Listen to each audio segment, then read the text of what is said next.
ထဲပြီးတွေ့ပါသူအမြဲပြောပါတယ်မြစ်တာလေးတဲ့ကိုရှူပြီးသွားပါသူအမြဲပြောပါတယ်သစ္စာရတာဘဝတည်ဆောက်ပြီးရှောက်ပါသူအမြဲပြောပါတယ်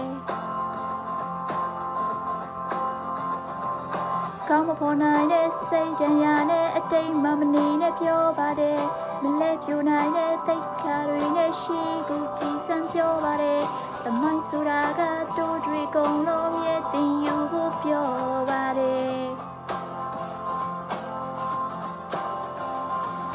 တိုးတွေရင်ထဲလင်းစေနိုင်မဲ့ပြုံးတွေသူမြဲပြုံးပြတယ်